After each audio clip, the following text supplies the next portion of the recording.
క్రైస్తవునికి వచ్చే కష్టాలంట గూడ్స్ బండి లాంటివి అంట. ఆమె ఏం చెప్పండి ఒకసారి. క్రైస్తవుడికి వచ్చే కష్టాలు గూడ్స్ బండి లాంటివి అట.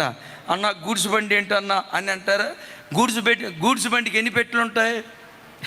లెక్కేద్దామని చూస్తే ఇదిగో ఒక పెట్టి పోతా ఉంటే అమ్మయ్యా ఈ పెట్టిపోయింది అని అనుకునే లోపు ఇంకో పెట్టి అంటది నేనున్నా. రెండో పెట్టె వస్తుంది. ఇది పోయింది అనుకునే లోపు మూడో పెట్టె, అది పోయింది అనుకునే లోపు నాలుగో పెట్టె, అది పోయింది అనుకునే లోపు ఐదో పెట్టె. ఇక చివరికి చూసి అది అసలు ఎంత పొడుగుంది ఇది అని చూస్తే తూర్పు దాకా విస్తరించి ఉంటుంది దాని పొడుగు. ఇది పోయింది అనుకునే లోపు ఇంకో పెట్టె, అది పోయింది అనుకునే లోపు ఇంకో పెట్టె. క్రైస్తవ జీవితంలో కూడా ఒక శ్రమను అనుభవిస్తా అనుకుంటావు, ప్రభా ఈ శ్రమ తీసేయ్యా, అయ్యా ఈ శ్రమ తీసేయ్యా, అయ్యా ఈ కష్టం తీసేయ్యా అని అనుకుంటూ ఉంటుండగానే ఆశ్చర్యకరంగా శ్రమ దేవుడు తీసేస్తాడు. ఆ శ్రమలో నుంచి దేవుడు తప్పిస్తాడు. ఆ శ్రమే నీ జీవితంలో నుంచి నిష్క్రమించేటట్లుగా దేవుడు చేస్తాడు.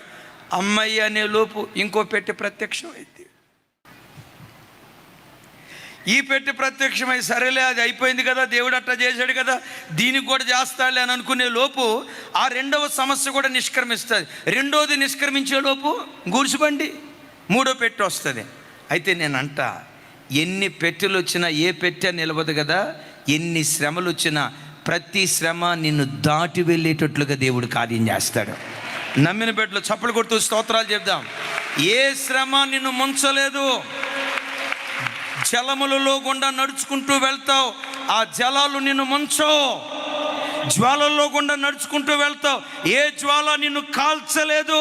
వాటి మధ్యలో దేవుడు నిన్ను నిలవబెడతాడు.